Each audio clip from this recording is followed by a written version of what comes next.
आप देख रहे हैं एसडीएम न्यूज़। मैं हूँ रियाद अंसारी। इस वक्त मैं महाराष्ट्र के तारीखी शहर औरंगाबाद से बात कर रहा हूँ और आज का मेरा विषय है महाराष्ट्र की राजनीति, यहाँ के होने वाले चुनाव और चुनाव को लेकर जो तैयारियाँ चल रही है उस तैयारी के संबंध में मैं ख़ास तौर पर मुसलमानों से कुछ कहना चाहता हूँ कि देखिए, हमने कई बार देखा है, जब भी चाहे लोकसभा के हो, विधानसभा के हो, कॉरपोरेशन के हो, जब 5 साल में इलेक्शन आते हैं तो हर पार्टी अलर्ट हो जाती है और माइनॉरिटी के इलाके में उसमें बिछड़ी जाति भी आती है, आदिवासी भी आती है और दीगर समाज भी आती है, लेकिन ख़ास तौर से मुसलमानों के बीच में राजनीति सक्रिय हो जाती है और मुसलमान नेता भी सक्रिय हो जाते हैं। और हम देखते हैं कि अखबारात में आप पढ़ रहे होंगे, मुख्तलिफ़ मुसलमानों को पद बांटे जा रहे हैं, महाराष्ट्र लेवल पे, मराठवाड़ा लेवल पे, ज़िला स्तर पे, ग्रामीण क्षेत्र पे, तालुका स्तर पर, यहाँ तक कि वार्ड सतह पर वार्ड अध्यक्ष भी बनाए जा रहे हैं। एक हम समझते हैं कि मुकम्मल तौर से इलेक्शन की तैयारियाँ का आगाज़ युद्ध स्तर पर चल रहा है। तो ऐसे हालात में अगर हम 25-30 साल का अगर विश्लेषण करें, पूरा जायज़ा लें, तो ऐसा लगता है कि सही मानों में अगर चंद मुसलमान नेता छोड़ दिए जाए, हर ज़िले में 2-4 मुसलमान नेता अच्छे पाए जाते हैं, वार्ड में भी चंद अच्छे पाए जाते हैं, शहर में अच्छे पाए जाते हैं, चंद अगर 100 है तो उसमें यूँ समझ लीजिए 5 या ज़्यादा से ज़्यादा 10 लोग अच्छे पाए जाते हैं, जो दिल से कौम मिल्लत समाज की बात करते हैं, उसके लिए आवाज़ उठाते हैं, सरगर्म अमल रहते हैं और कुछ न कुछ भला हो जाए इसके लिए कोशिश करते रहते हैं। लेकिन 90% जो लोग होते हैं मुसलमानों के, वो सिर्फ़ एक दिखावे का चेहरा इस्तेमाल होते हैं। ये कड़वा सच है। हमेशा अगर हम 30-35 साल का जायज़ा ले तो मुसलमानों के जितने भी चेहरे उभर के आए बड़े स्तर पर, ये सिर्फ यूज़ एंड थ्रो के तौर पर इस्तेमाल हुआ है। यूज़ एंड थ्रो, इनका इस्तेमाल करो, बाद में इनको फेंक दो। और जो चेहरे इस्तेमाल होते हैं बड़े लेवल पर, तो उनकी भी एक तरह की मजदूरी अदा की जाती है, बड़े पद से नवाजा जाता है। जो बड़े बड़े जो माइनॉरिटी के जो पद होते हैं वहाँ पर उनको बिठा दिया जाता है, मुख्तलिफ़ कमेटी पे बिठाया जाता है, मुख्तलिफ़ मंडलों पे उनको बिठाया जाता है। एक तरह से उनको मेहनत की उजरत दी जाती है, एक तरह का उनको पार्टी के तय वफाद रहने का इनाम दिया जाता है।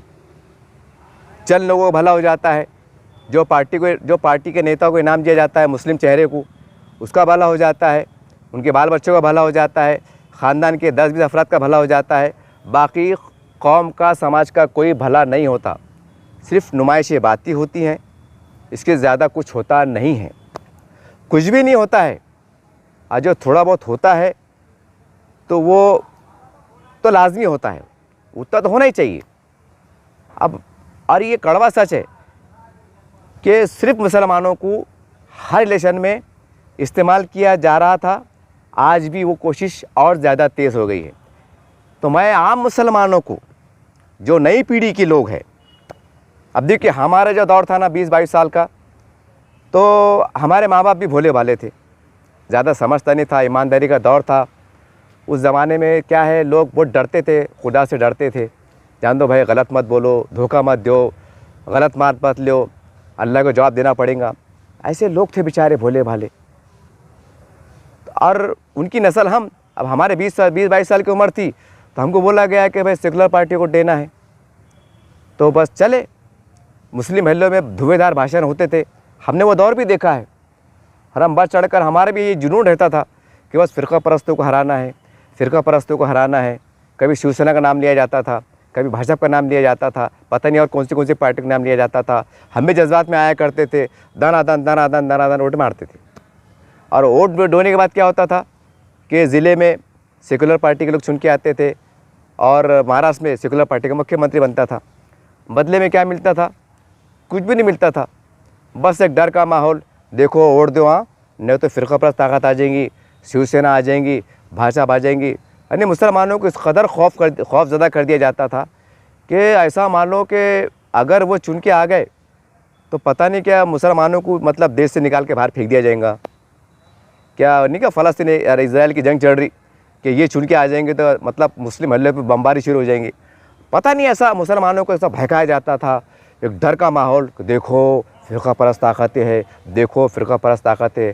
बेचारे बेचारे भोले भाले मुसलमान डर जाते थे, डर के मारे चलो नहीं भी कुछ मिला तो उठ मारते थे। इंतहा तो ये हो गई साहब कि बाबरी मस्जिद की शहादत के बाद भी यानी मुसलमानों को डर का माहौल देखो। मैं बहुत खुल के कह रहा हूँ, मैं बहुत खुल के कह रहा हूँ और तमाम बातों को मैं साबित भी कर सकता हूँ, सबूत भी दे सकता हूँ, इसलिए मैं ऑन कैमरा बोल रहा हूँ। आप ये ना कहें कि मैं कुछ जज्बात में बात कर रहा हूँ या अजीब गरीब बात कर रहा हूँ। नहीं, एक एक बात का सबूत दे सकता हूँ, हवाले के साथ दे सकता हूँ, तकरीर के हवाले के साथ दे सकता हूँ। क्योंकि अब ये 1947 या 1900 का ज़माना नहीं रहा कि चलो खाली अखबार छपते थे ब्लैक एंड वाइट। अब किसने बोला, किसने सुना, किसी को क्या मालूम। गया हुआ दौर। अब आपको हर व्हाट्सअप मिल जाएगा, फेसबुक मिल जाएगा। 5 साल पहले किसने क्या वादा करा था, 10 साल पहले किसने क्या बोला था, क्या बोल वचन दिया था, क्या वादे हुए थे और आज की पोजीशन क्या है। घोड़ा मैदान सामने है। गया ज़माना वो कि भाई किसने सुना, किसने नहीं सुना, लोग भूल गए किने क्या बोला था। अब एक क्लिक मारो तो 5 साल पहले का वीडियो आ जाता। और अब तो इलेक्शन की तैयारी चल रही है। अब तो लोगों ने हर पार्टी के लोगों ने अपने अपने तैयारी से ये उसको बुरा बोलने के वास्ते और ये उसको बुरा बोलने के वास्ते शॉर्ट वीडियो बन के तैयार है। सिर्फ इलेक्शन आने की देर है। बस ये फला लीडर ने वादा क्या करा था, ये वादा पूरा हुआ क्या, ये बताने वाले हैं। जो मैं मार्केट में घूम रहा हूँ उसकी बुनियाद पर कह रहा हूँ। अब खैर वो लोगों की बात लोगों जाने, राजनीति की बात राजनीति जाने। लेकिन मैं मुसलमानों को कहना चाहता हूँ कि देखिए, अब जो भी लीडर आपके पास आए, जो भी लीडर आपके पास आए, साफ साफ बात करो। बोलना भैया ये शिवसेना, भाजपा और फ़िरका परस्ती की बात मत करो। ये बोलो अगर हम तुम्हारे साथ आते हैं तो तुम हमारा सरकार बनने के बाद यानी पहले महीने में मुस्लिम जो आरक्षण का मसला हल करेंगे क्या, मौलाना आज़ाद फाइनेंस कॉरपोरेशन को चालू करेंगे क्या, जो मुख्तलिफ़ कमेटियाँ रहती है जो माइनॉरिटी के लिए काम करती है उसके लिए काम करेंगे क्या, उर्दू स्कूलों को, मराठी स्कूलों को, माइनॉरिटी के बच्चों को स्कूल की मंजूरी देंगे क्या, उनको जो है तो भत्ता देंगे क्या, स्कॉलरशिप के पैसे बढ़ाएंगे क्या। ये बातें करो बोलना, ये बातें करो, सिर्फ ये बात करो बोलना तुम कब क्या करेंगे। और जब वो वादे करेंगे ना, ठहरो बोलना, ठहरो ठहरो ठहरो, कैमरे चालू करो, उनकी बातें रिकॉर्ड करो। उनको ऐसा हवा में मत छोड़ो कि भाई आ गए और फूल हार डाल दिए। ये सब फालतू बातें हैं, ये सब बेकार की बातें हैं। और ये अब दिल से निकाल दो कि बीजेपी आ जाएंगी, शिवसेना आ जाएंगी, या कुछ लोग कहते हैं कि आरएसएस आ जाएंगी। ये पहले भी एक अच्छे अंदाज से, लोकतांत्रिक अंदाज से मजबूत थे, आज भी है और कल लोकतांत्रिक अंदाज से और ज़्यादा मजबूत होंगे। इसलिए आपको ज़्यादा डरने बिचकने की ज़रूरत नहीं है। और सेकुलर पार्टी बोलते ना, सेकुलरिज्म को बचाना है, संविधान को बचाना है, तो संविधान को बचाने का ठेका सिर्फ अकेले मुसलमानों ने नहीं लिया है। ये आपको सोचने की ज़रूरत है। आप अकेले ख़तरे में नहीं है। चलिए 35 साल से मैं मुसलमानों को सवाल करता हूँ और तमाम नेताओं को सवाल करता हूँ। चलो आपने सेकुलरिज्म बचाने के वास्ते, दस्तूर को बचाने के वास्ते हर इलेक्शन में, चाहे लोकसभा हो, विधानसभा हो, यहाँ तक कि कॉरपोरेशन हो, आपने वोट दिया, ठीक है। चलिए थोड़ी देर के वास्ते मान लो कि भाई जो आपकी मंशा थी, जो आपकी सोच थी कि सेकुलर बचा रहे, संविधान ज़िंदा रहे, ठीक है। सिर्फ संविधान भी ज़िंदा है माशाल्लाह, हमेशा रहेगा। सेकुलरिज्म भी ज़िंदा है, ठीक है। सवाल ये है उसका फ़ायदा मुस्लिम समाज को क्या मिला, ये तो आपको सोचना पड़ेगा ना। ज़रा ठंडा दिमाग से सोचो। आप एक गिलास पानी पियो, गरम गरम अदरक की चाय पियो और आँखें बंद करो और सोचो। 5 साल पहले पीछे जाओ, फिर 5 साल जाओ, फिर 5 साल जाओ, पीछे जाते जाते 25 से 30 साल पीछे चल जाओ, क्योंकि सेकुलर पार्टी का राज रहा। तो ज़रा गौर करो, क्या मिला? आरक्षण मिला, क्या मिला?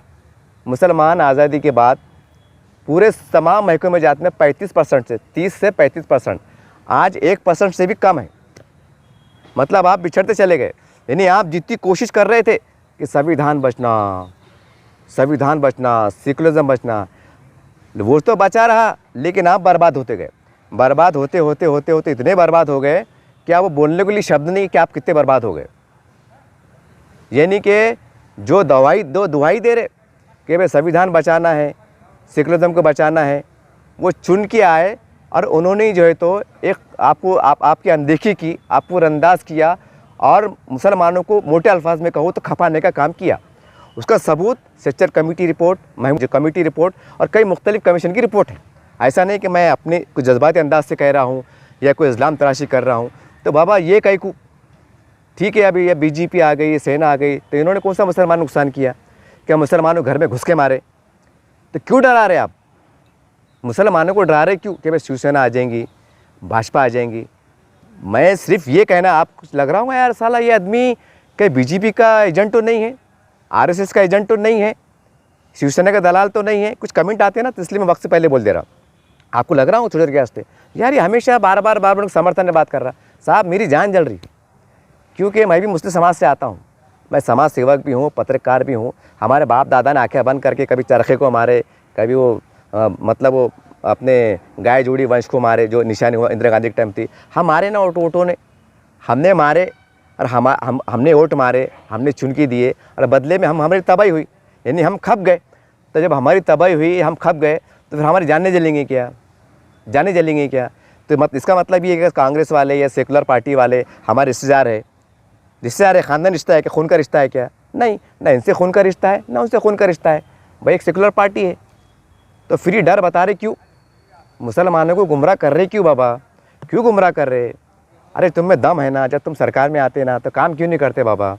काम क्यों नहीं करते? तो मैं मुसलमानों को कह रहा हूँ कि देखो आपकी बार है ना आर पार की लड़ाई है, आन दो, बीजेपी को आन दो, शिवसेना को आन दो, किसको भी आन दो। क्यों आन दो? क्योंकि घुमा फिरा के काम एक ही छोरा, ये भी आए तो घुमा फिरा के पाटू में उधर जाता, विधानसभा के अंदर अचानक वोटिंग से गायब हो जाते, वॉकआउट हो जाते, चुपते भी अपना बाहर निकल जाते। समझ रहे ना?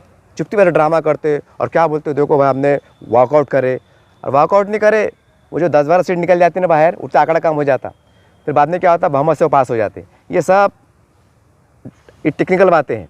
तो कहने का मतलब क्या है, आप डरो मत, आप डरो मत, आप खुल के बात करो और ऐसी बात करो कि उनको खौफज़दा होना। आप नको यार साला, अब अपन मुसलमानों को गुमराह नहीं कर सकते, अब मुसलमानों को हम बेवकूफ़ नहीं बना सकते कि भाई वो ऐसा कर देंगे, वैसा कर देंगे, और बीजेपी ऐसी है, शिवसेना ऐसी है, और उसमें पुरानी बातें याद आएंगी, फिर कुछ मतलब 17 कांड के दंगे याद आएंगे, कुछ करेंगे, कुछ पता नहीं कैसी कैसी बातें आएंगी। ये इसमें झकोले में आने की ज़रूरत नहीं है। और वैसा भी आज़ादी के बाद से धीरे धीरे दंगे, फिसाद, नाइंसाफ़ी, बेबसी ये मुक़द्दर बन गई, और मुक़द्दर इतनी बन गई कि आज के हाल पे देखो सरकारी आंकड़े। तो कई को डरा रहे हैं मुसलमानों को?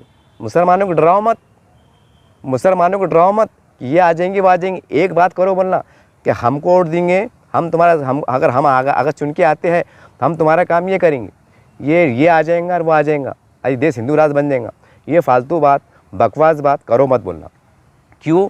क्योंकि इतने सालों से ये बात चढ़ी, वो हिंदू राज की तैयारी चढ़ी, वो ऐसा हो रहा, वो वैसा हो रहा, वो ये हो रहा, ये सब फालतू बातें हैं। मुसलमानों की आबादी पूरे देश में 20% है सरकारी आंकड़े में, और 80-90% वो है। बात ख़त्म। जिसका बहुमत है, जिसकी मेजॉरिटी है, उसका कानून चलेगा, उनके हिसाब से कानून बनेंगे, चाहे विधानसभा में हो कि लोकसभा में हो। आप कुछ नहीं कर सकते। अक्लमंदी इसमें है कि हमको हमारे मेजॉरिटी के साथ जाना पड़ेगा, लेकिन ऐसे आंखें बंद करके मत जाओ। जो मुसलमानों ने गलती करे 35-40 साल में के बाद आंखें बंद करके, चाहे मिलो कि मत मिलो, वोट मारो, वोट मारो, वोट मारो, वोट मारो, वोट चुन के लाते गए। कितने दंगे हुए, कितने फिसाद हुए, क्या क्या हुए, सब आपको मालूम है। तो फिर आप जब भाई तुम्हारे दौर में जब तबाही बर्बादी हो रही, तो फिर तुमको दिए कि उनको दिए, एक ही बात होती ना। अब मेरे को बहुत बोलते हो तकलीफ़ हो रही, वो तकलीफ़ हो रही, लेकिन करूँ क्या, करूँ क्या? अरे भाई तुम भी आ रहे तो 3 भी 60 एक हो रहा। अभी इतने नए नए चेहरे आ रहे। हाँ, तो भाई 5 साल से कहाँ से थे? जब सरकार में थे 5 साल में कहाँ थे? इतने मौलाना आज़ाद कॉर्पोरेशन का क्या हुआ, वक्फ बोर्ड का क्या हुआ? तो इसके ऊपर आवाज़ नहीं उठाए। अब सरकार को बचाने के वास्ते, सरकार को लाने के वास्ते, अपने नेताओं को सर पे बिठाने के वास्ते, मुस्लिम महल्ले में लाने के वास्ते, हाँ, स्टेज सजाने के वास्ते, भीड़ जमा करने के वास्ते, गुमराह करने के वास्ते, अब ये सब कारोबार शुरू हो जाएंगे। अरे जब सरकार में आते तो ऐसे गायब होते, पता नहीं चलता। और फिर आखिरी में अगर गलती से सरकार अगर उनकी बन गई, बीजेपी सरकार की, तो फिर तो और भी बहाना मिल जाता। अरे मियाँ कैसा है, हमने तो पूरी ताकत लगाए थे, लेकिन क्या करना, महाराष्ट्र में क्या है, वो उनकी सत्ता में आ गए ना, वो बीजेपी सेना वाले सत्ता में आ गए, तो अब क्या है, आपको तो मालूम है फ़िरका परस्त लोग हैं, ज़्यादा कुछ कर नहीं सकते। यानी हमको और ऐसा फिर डरा के रख देते। फिर अपन भी क्या बोलते, हाँ यार साल आपने इनको वोट मारे, उनको तो वोट मारे नहीं, तो उनको कुछ बोल सकते नहीं। यानी हम भी क्या करते सबर गुट पी लेते और अपने काम में लग जाते। कोई होटल चला रहा है, कोई पान टपरी चला रहा है, कोई मट्टी काम को जा रहा है, कोई मौज बेच रहा है, मतलब उसके ज़रूरतमर्रा ज़िंदगी में लग जाते और भूल जाते क्या आ रहा क्या जा रहा, सरकारी स्कीम क्या आ रही क्या जा रही, इसको हम भूल जाते। कहने का मतलब क्या है, रोक ठोक बात करो। और मेरी तमाम काबिल एहतराम उलमा इकराम तमाम इस्लामी संगठनों से गुजारिश है कि देखो आप लोग जो है तो सियासत से दूर रहते, खैर मजबूरी भी है, ज़रूरी भी है, हम भी बात को समझ सकते, लेकिन हालात कैसे आ रहे, कम से कम अच्छाई के नज़रिए से बेबाक तरीके से आप नुमाइंदगी करो। साफ, चाहे बीजेपी हो, सेना हो, कुछ भी हो, रोक ठोक बात करो कि साहब अगर आप चुन के आते हैं तो मुसलमानों के लिए आप क्या करने वाले हैं। क्यों? क्योंकि 70-75 साल में कहाँ से क्या हो गए, कितने बर्बाद हो गए, क्या हो गए, सब आंकड़े आपके सामने। खुल के बात करो, कम से कम बात करेंगे, मिलेंगे, बैठेंगे ना तो थोड़ा कुछ ना कुछ फ़ायदा हो जाएगा। नहीं तो आप बोलेंगे फ़िरका परस्त है, हम उनके पास जाते नहीं, हम दूर रहते, फिर वो आखिरी में क्या होगा, घुमा फिरा के 3 भी 60 एक हो जाएगा, चुन के आ जाएंगे, आप उनके दरवाजे तक गए नहीं, चर्चा करे नहीं, बात करे नहीं, फिर कौन से मुँह से बाद में जाते। फिर वो भी तो सोचेंगे ना कि भाई हमारे पास आए नहीं थे, हमारे से बातचीत नहीं करे थे, वोटिंग के टाइम हमको साथ नहीं दिए थे, तो फिर कौन से मुझसे तुमसे सपोर्ट मांगेंगे। और खाली ये बोलेंगे कि तुम हमारे मुख्यमंत्री है, तुम्हारा फ़र्ज़ सबको लेके चलना। ये सब फजूल बातें हैं, ये सब फजूल बातें हैं। मैं आपको बहुत खुल के कह रहा हूँ, देखो क्यों, क्योंकि हमारे बाप दादाओं ने जो गलती करे थे और हमारे बाप दादाओं के बनने पे हमने जो गलती करे थे, हमने भी धड़ा वोट मारे। क्यों मारे? कि सेकुलर पार्टी को चुन के लाना है। क्या मिला? क्या मिला? जो संविधान में लिखा हुआ है, पिछड़ी जाति जो भी इनको आरक्षण मिला हुआ है, सरकार किसकी भी आओ उनको फर्स्ट क्लास आरक्षण मिला, हमको उसका विरोध नहीं है। मुसलमानों को क्या मिल रहा? मुसलमानों को क्या मिल रहा? जो उनका कानूनी अधिकार है, संवैधानिक अधिकार है, मिल रहा क्या? ये चाहे तो नहीं कर सकते थे क्या? आप जाते जाते आखिरी उदाहरण दे रहा मैं आपको, आखिरी, अगर मैं, क्योंकि मैं औरंगाबाद से वीडियो बना रहे तो औरंगाबाद ज़िले के वास्ते और मराठवाड़े ज़िले के वास्ते एक आखिरी उदाहरण कि देखो अन्य मुसलमानों की लीडरशिप और मुसलमान कितने कमज़ोर है और मुसलमानों की वोट की किसको भी परवाह नहीं है, 1 टक्के भी नहीं है। सिर्फ इलेक्शन के टाइम जो है तो थोड़ा बहुत धांधलियाँ कर लेते, थोड़ा बहुत दिखावा कर लेते, हुल्लड़बाजी कर लेते, ना जिंदाबाद मुर्दाबाद, आगे बढ़ो पीछे बढ़ो, हम तुम्हारे आगे पीछे बोल देते, बांध काम हो जाता, सरक जाते। अब मुसलमानों का कितने बुरे हाल है, एक ही मिसाल दूंगा मैं आपको। हज हाउस अब तक खुला नहीं, हज हाउस का उद्घाटन हुआ नहीं। वंदे मातरम का उद्घाटन हो गया, हालांकि वंदे मातरम के वास्ते कोई हमारा मराठा भाइयों ने या किसी और अदर समाज के भाइयों ने न धरने निकाले थे, न जुलूस निकाले थे, न निवेदन दिए थे, कुछ भी नहीं दिए थे। देखो दबदबा, कैसी लीडरशिप। वंदे मातरम बन गया, उद्घाटन भी हो गया, 50 प्रोग्राम हो गए, फर्स्ट क्लास मामला चल रहा, और हज हाउस अटका हुआ है। अब हज हाउस खुलने में अगर ऐसा है क्या, हाँ चलो अगर ऐसा रहता कि चलो भाई नको, हज हाउस का अगर रिबन काटेंगे तो 1 लाख औरंगाबाद के मुसलमानों को नौकरियाँ मिल जाएंगी, हज हाउस का रिबन काटेंगे तो 2 लाख मुसलमानों को लोन मिल जाएगा, हज हाउस का रिबन काटेंगे तो मुसलमानों के बस्ते में पानी आना शुरू हो जाएगा, हज हाउस का रिबन काटेंगे तो मुसलमानों के मोहल्ले में डेली साफ़ सफाई शुरू हो जाएंगी, हज हाउस का काटेंगे तो मुसलमानों को टोटल इंसाफ मिल जाएगा, हज हाउस काटेंगे तो वक्फ बोर्ड की ज़मीन का कब्जा मुसलमानों के पास आ जाएगा, हज हाउस काटेंगे, हज हाउस की रिबन की काटेंगे तो औरंगाबाद से 5 मुसलमान आमदार चुन के आ जाएंगे, हज हाउस की रिबन काटेंगे तो मराठवाड़े में 3 मुसलमान खासदार चुन के आ जाएंगे, हज हाउस काटेंगे तो मतलब बहुत बड़ा इनकलाब आ जाएगा। ऐसा है? कुछ भी नहीं है। रिबन काटो, टालियाँ बजो, फिर मुसलमान अपनी अपनी धुन में बस जो हंसकू जाएंगे, उनका फ़ायदा होगा, बेचारे उनका फ़ायदा होगा। और थोड़ा बहुत स्टडी सेंटर, कोचिंग सेंटर जैसा बयानात आ रहे, कुछ थोड़ा बहुत फ़ायदा हो जाएगा, इससे कुछ होने वाला नहीं है। मैं आपको मुसलमानों के एहसास दिलाना चाह रहा हूँ।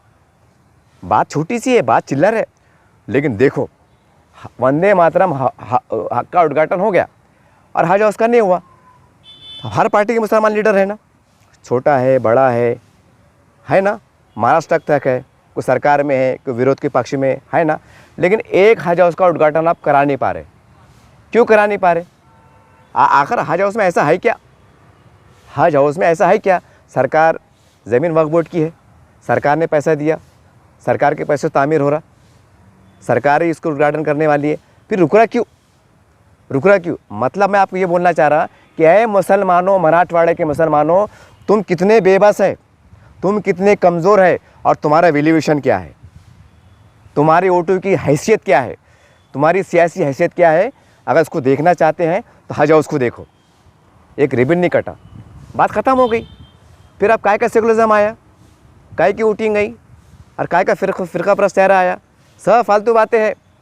कहने का मतलब क्या है, जिसकी ताकत है, जिसका दबदबा है, उसके साथ जाओ भाई। सब फालतू बातें हैं।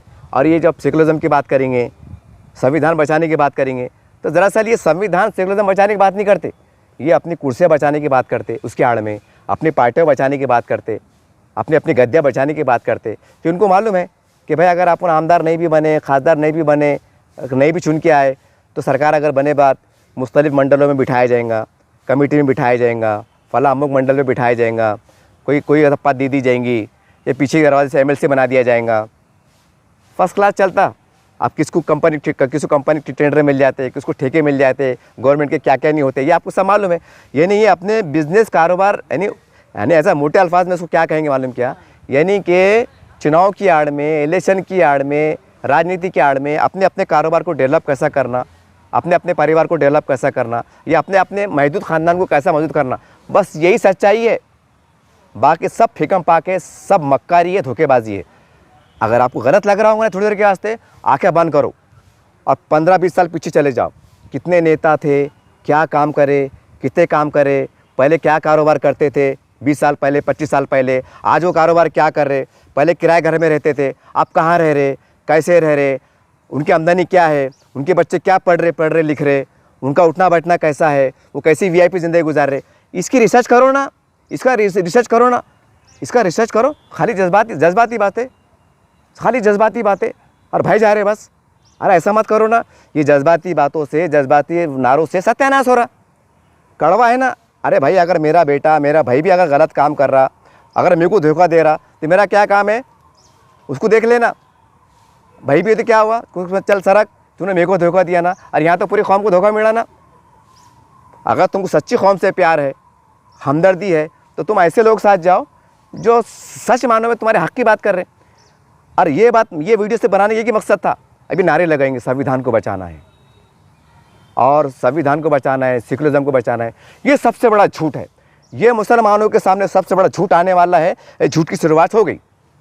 क्यों? क्योंकि 35-40 साल में जो संविधान बचा रहा, सभी सेकुलरिज्म बचा रहा, उसके बदले में मुसलमानों को सिवाय बर्बादी क्या मिला है, आंकड़े आपके सामने हैं।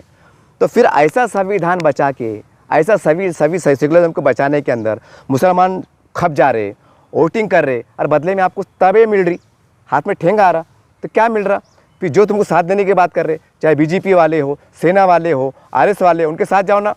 वो क्या बाहर देश के है क्या, कि पाकिस्तान के, कि नेपाल के, कि बांग्लादेश के लोग आए वो? अरे संविधान को वो देश को लेके चल रहे, देश को लीड कर रहे। आज उनका पूरे भारत में दबदबा है, पूरी दुनिया में दबदबा है, पूरे देश को लीड कर रहे। और ऐसे लोगों को आप दुश्मनी करेंगे, वो भी सियासी दुश्मनी करेंगे। जो लोग आपको इंसाफ देने वाले हैं, जो लोग जिनके इशारों पे आपको इंसाफ मिल सकता है, तो ऐसे लोग आप विरोध में जा रहे। और जो सिर्फ एक तरह के एजेंट मिलकर आपके काम कर रहे हैं, सियासी दलाली काम कर रहे हैं, उनको जी हुजूरी कर रहे हैं, उनको खांदे बिठा रहे हैं, जय जयकार कर रहे हैं, जिंदाबाद मुर्दाबाद के नारे लगा रहे हैं, फूलों के हार दाड़े हैं। और बाद में क्या हो रहा, वो निकल जा रहे, और ये भी निकल जा रहे। और मुसलमान बोले भैया अब तो खुश रहे, अब तो क्या कर रहा, मट्टी काम करता ना, मट्टी काम कर, टपरी चला, टपरी चला, तेरे बाड़े में का पानी नहीं आ रहा ना, आप जैसा चलन दे, मैं जैसे सड़क चलन दे। क्यों? तो बोले अपन मुसलमान है। क्यों? तो बोले फ़िरका परस्त है। घुमा फिरा के फ़िरका परस्ती पे आ जाते। फिर तुम क्या काम के, तुम काम के क्या, जब तुम बोलते संविधान जिंदा है, कानून जिंदा है, अदालत जिंदा है, क्यों कोर्ट में नहीं जाते, क्यों याचिका नहीं लगाते कि साहब ये क्या चढ़ा, बल्कि क्यों नहीं जाते? खाली इलेक्शन में जिंदाबाद मुर्दाबाद, ये इसको बुरा बोला, उसको बुरा बोला, पैसे नहीं खर्चा करते, जाते नहीं कोर्ट के अंदर कि साहब ये क्यों हो रहा, ये नाइंसाफ़ी क्यों हो रही, फला समाज को दिया गया, हमको क्यों नहीं दिया गया, और एक बार कोर्ट में जाओ, ताकत लगाओ। नहीं लगाते। अच्छा, उनके नेता रोड पे क्यों नहीं आते? उनके नेता बोले तो सेकुलर पार्टी के बड़े बड़े नेता है जो अपने आप को सेकुलर बोलते, वो मुसलमान साथ ताकत के साथ क्यों नहीं आते? खाली एक स्टेटमेंट देते, हाँ ऐसा नहीं होना था, हाँ ये ऐसी बात है, हम करेंगे, सोचेंगे। ये फालतू बात है कहीं को, ये झकोलेबाजी कहीं को। और झकोलेबाजी कब तक? 75 साल हो गए ना, 75 साल हो गए ना। सेंचुरी मारने का इरादा है क्या? यानी सेंचुरी मारने का मतलब क्या था मालूम क्या? अब हमारे आंग में कपड़े भी नहीं रहेंगे, आंग में चड्डी भी नहीं रहेंगे, इतने बुरे हाल पे लाते। ये चाहते ना, हम चाहते। क्या है फिर ये? अरे बाबा, जब तुम 35% से 1% पे आ गए और 25 साल अगर ऐसी तमाशा चला, तो आप कौन से % पे आएंगे अंदाज़ा लगा लो। ये आंकड़े सामने, उसके आधार पे बोला। न दिल से ना फातिहा पढ़ रहा, ना किस पे आरोप लगा रहा, ना जज्बाती बातें कर रहा। कहने का मतलब क्या है? आर पार की लड़ाई। खुल जाओ, आ जाओ मैदान में, कोई तुम्हारा दुश्मन नहीं है। जो तुम्हारा साथ दिया उसके साथ जाओ। ये सब फालतू बातें, ये बच जाएंगा और वो बच जाएंगा और वो हमारा कोई तुम्हारा दुश्मन नहीं है। जिन्होंने तुमको हाथ दिया 35 साल में 40 साल में खपाने काम किया, सबसे बदतरीन दुश्मन वो है। और कौम के वो चेहरे दुश्मन है मुसलमानों के, जो ऐसे दुश्मन भी है जो मीर जाफ़र, जिनका शिजरा मीर जाफ़र से जाके मिलता। मुसलमान नेता आज भी अच्छे हैं, औरंगाबाद में भी है, मराठवाड़े में भी है। महाराष्ट्र ऐसा नहीं कि सब मुसलमान ऐसी है, लेकिन बड़ी अक्सरियत मुसलमानों की जो है तो सियासी हमारी दलाली कर रहे, उनको पहचानो, उनको सवाल करो। 30 साल से क्या कर रहे थे जनाब, 15 साल से क्या कर रहे थे, मनोजात मंडल क्यों बंद पड़ा था, आरक्षण क्यों नहीं मिला था, हमारे बस्ती में विकास क्यों नहीं हुआ। अरे जब आप ताकत में थे, जब आपके मुख्यमंत्री थे, क्यों नहीं करे। अरे अब हमको झकोला देने को आ रहे, कहे को आ रहे बाबा ये भी गरीबी मार रहे, हम जो भी चटनी मिर्ची खा रहे, तो खान दो, मगर हम तुमको नहीं खान देंगे। अब हमारे वोटों का सौदा तुमको नहीं कर देंगे। 35-40 साल में तुमने हमको खपाने का काम किए, हमारे वोट का सौदा किए। ये आ जाएगा, शिवसेना आ जाएंगी, भाजपा आ जाएंगी, फिरका परस्त आ जाएंगे। अब सब झकोलेबाजी है, सब भारत के नागरिक है, सब हमारे भाई है, हमको एकता का पैगाम देना है। ये सब फालतू बातें, ये फिरका परस्त और सेकुलर, ये जो नाटक है ना, ये धोखे के, इसकी वजह से हमारे हिंदू भाइयों में गलत फहमी चल रही। ये है हमारे बदतरीन दुश्मन जो हमको भड़काने का काम करते। तो मुसलमानों, अपने दरमियान में जो चेहरे उनको पहचानो, उनके साथ जाओ, यही मेरा संदेश है। क्योंकि हमारे बाप दादा ने जो गलती की है, मैंने गलती किया, मैंने कम से कम 20 साल वोट मारा सेकुलर पार्टी को, क्या मिला। आज मैं आरक्षण के लिए बैठा हूँ। आज मैं सोच रहा हूँ मेरा बेटे का अगर डॉक्टर में नंबर लगा कैसा लगेगा। अब मैं किराए से रहता हूँ और वक्फ बोर्ड की ज़मीन खाली पड़ी है, मेरे पास ज़मीन नहीं है मैं घर बना सकूँ। इतने तो मेरे बुरे हाल हो गए, क्या मेरे बच्चे को मैंने भीख मांगने लगा देना, ये हालत पे ला लेना। नहीं, हम तुमको नहीं छोड़ेंगे। आप, मैं मुसलमानों से कहता हूँ, हम तो डूबे सर, हम तुमको भी डूब मरेंगे। ये पॉलिसी इख्तियार करो, घोड़ा मैदान सामने आ जाता। देखते रहिए विजन चैनल। जय